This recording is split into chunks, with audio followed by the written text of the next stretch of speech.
Hello students, good morning. Today now I am going to explain you remaining part of the chapter 6. We have already learned about what is the combustion and what is necessary for the combustion. Air and ignition temperature is the necessary. ये already हम पढ़ चुके हैं. अब हम पढ़ेंगे how do we control fire. We must have seen or heard of fire breaking out in houses. हमने सुना ही है कभी कभी आग लग जाती है होम्स में या अपने घरों में आजू बाजू में कहीं आग देखी होगी आपने शॉप्स में दुकान्स में या फैक्ट्री में. If you have seen such an accident, अगर आप ऐसा कोई देखा है तो आप इसके बारे में कुछ लाइंस लिख सकते हैं. Does your city town have a fire brigade station. क्या आपकी सिटी या टाउन में कोई फायर ब्रिगेड स्टेशन है? आप पिक्चर में देख सकते हैं. इस तरह से फायर ब्रिगेड की जो वैन होती है वो क्या करती है, पानी छिटक के आपको बुझाती है. तो इस तरह से हर सिटी में इस तरह की व्यवस्था होती ही है. When a fire brigades arrives, जब फायर ब्रिगेड आती है, व्हाट डज इट डू, यह क्या करती है, यह it pours water on the fire, यह आग के ऊपर पानी डालती है या छिटकती है. Water cools the combustion material so that its temperatures brought below its ignition temperature. अब वाटर क्या करता है, किसी भी मटेरियल जो जल रहा है उसको ठंडा कर देता है. ठंडा करता है इट मीन्स क्या होगा, उसका इग्निशन जो टेम्परेचर है वो बिलो हो जाएगा, नीचे चला जाएगा. This prevent the fire from speeding. यह क्या करता है, आग को स्पीड होने से बचाता है, क्योंकि बाकी का मटेरियल सारे का इग्निशन टेम्परेचर नीचे चला जाएगा तो वो जलेगा नहीं. Water vapour and surroundings the combustion material helping in cutting of the supply of air, so अब the fire is extinguished. अब क्या होता है, वाटर छिटकने से क्या होता है, वाटर वेपर पूरी वाटर गर्म होता है, वेपर बनती है और चारों तरफ वहाँ फैल जाता है.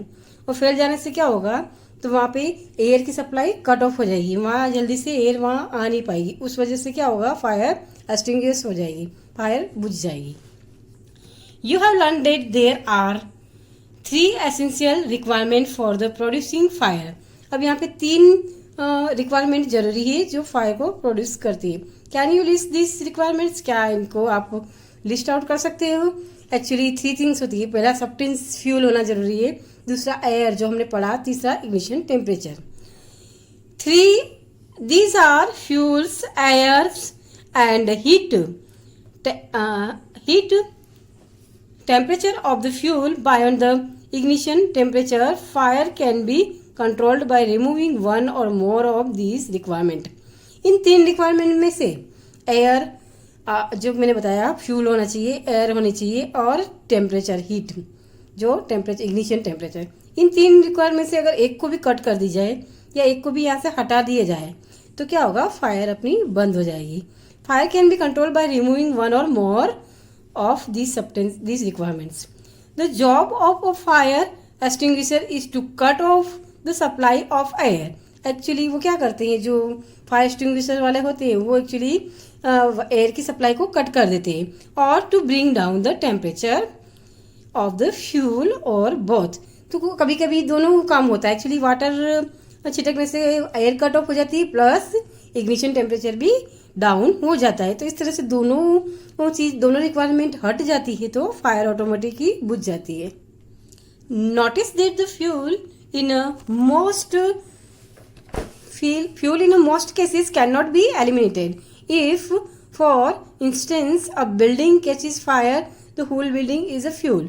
मोस्ट ऑफ केसेस में क्या होता है, हम फ्यूल को नहीं हटा पाते. एक्चुअली फ्यूल तो जिस तरह से अगर बिल्डिंग में लगी तो पूरी बिल्डिंग एक तरह से फ्यूल की तरह काम करेगी, तो हम फ्यूल नहीं कट ऑफ कर सकते, तो हम क्या कर सकते हैं, एयर को कट ऑफ कर सकते हैं प्लस एयर, और दूसरा है इग्निशन टेम्परेचर को बिलो कर सकते हैं पानी छिटक के. तो इस तरह से 2 रिक्वायरमेंट खत्म हो जाएगी तो ऑटोमेटिक आग बुझ जाएगी. अब हम यहाँ पे थोड़ा सा पढ़ेंगे कि सभी जगह वाटर काम नहीं आता है फायर एक्सटिंग्विश करने के लिए. तो यहाँ most of common fire extinguisher is water. Water वैसे most of common fire extinguisher है, but water works only when things like wood, paper are on fire. जब वुड, पेपर इनमें आग लगती तभी वाटर काम में आता है. आप इलेक्ट्रिसिटी से आग लगे तो वाटर नहीं डाल सकते.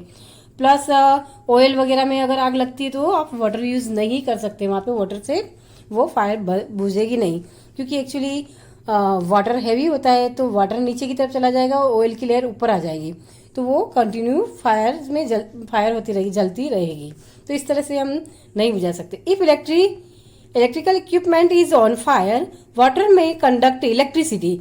अगर इलेक्ट्रिक इक्विपमेंट में फायर लगी है तो आप वाटर से बुझाओगे तो वो क्या करेगी, इलेक्ट्रिसिटी कंडक्ट करेगी, क्योंकि वाटर इज कंडक्टर है, वाटर इलेक्ट्रिसिटी का कंडक्टर होता है। And harm those trying to douse the fire, तो जो लोग फायर बुझा रहे हैं वो उनको हार्म पहुंचा सकती है। Water is also not suitable for fires involving oil and petrol. Water, oil और पेट्रोल को आग बुझाने में भी सुटेबल नहीं है। Do you recall that water is heavier than oil. हम जानते हैं कि, क्या आप जानते हो कि वाटर हैवी होता है ऑयल से? हाँ, yes. So it sinks below the oil and oil keeps burning on the top. तो इस वजह से वाटर नीचे चला जाएगा ऑयल के और कंटिन्यू ऑयल जलता रहेगा। तो हम वाटर को यूज़ नहीं कर सकते ऑयल की आग बुझाने के लिए, इलेक्ट्रिसिटी की आग बुझाने के लिए। For fires involving electric equipments and inflammable materials like petrol, carbon dioxide is the best extinguisher। तो इसके लिए क्या यूज़ करना चाहिए? कार्बन डाइऑक्साइड को एक्सटिंग्विशर के रूप में यूज़ करना चाहिए। Carbon dioxide being heavier than oxygen cover the fire like a blanket. तो वहाँ कार्बन डाइऑक्साइड के सिलेंडर से कार्बन डाइऑक्साइड छोड़ी जाती है, तो एक्चुअली कार्बन डाइऑक्साइड वहाँ पे ब्लैंकेट की तरह पूरा बिछ जाते हैं। Since the conduct between the fuel and oxygen is cut off. अब ये क्या करते हैं, फ्यूल को जलने के लिए वहाँ पे ऑक्सीजन को कट ऑफ कर देते हैं। द फायर इज कंट्रोल, और आग कंट्रोल हो जाती है। The added advantage of CO2 is that is most cases it does not harm the electric equipments. और CO2 का दूसरा एडवांटेज ये है कि यह इलेक्ट्रिक इक्विपमेंट्स को भी हार्म नहीं पहुंचाती है। How do we get supply of carbon dioxide. हम कार्बन डाइऑक्साइड की सप्लाई कैसे करें? It can be stored at a high pressure as a liquid in cylinder. इसको हाई प्रेशर पे लिक्विड फॉर्म में सिलेंडर में भरा जाता है। In what form is the LPG stored in cylinder. जिस तरह से LPG भी जैसे लिक्विड पेट्रोलियम गैस है, इसको भी कंप्रेस करके सिलेंडर में भरा जाता है। When released from cylinder CO2 expands enormously in volume and cool down। Actually क्या होता है, जब इससे कार्बन डाइऑक्साइड छोड़ी जाती है, रिलीज की जाती है, तो ये वापस एक्सपांड हो जाती है, फैल जाती है ऑटोमेटिक, और इसका वॉल्यूम भी बढ़ जाता है और एंड कूल डाउन, ठंडी हो जाती है। So it not only forms a blanket around a fire. यह सिर्फ ब्लैंकेट ही नहीं पहनाती, it also bring down the temperature of fuel. यह फ्यूल के टेम्परेचर को भी लो कर देती है, डाउन कर देती है। That is why it is an excellent fire extinguisher.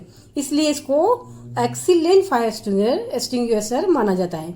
Another way to get CO2 is release lot of dry powder of chemicals like sodium bicarbonate, जैसे बेकिंग सोडे से भी बहुत सारी कार्बन डाइऑक्साइड रिलीज की जा सकती है, और potassium bicarbonate. Near the fire these chemicals give off CO2। Fire के नियर ये CO2 रिलीज करते हैं।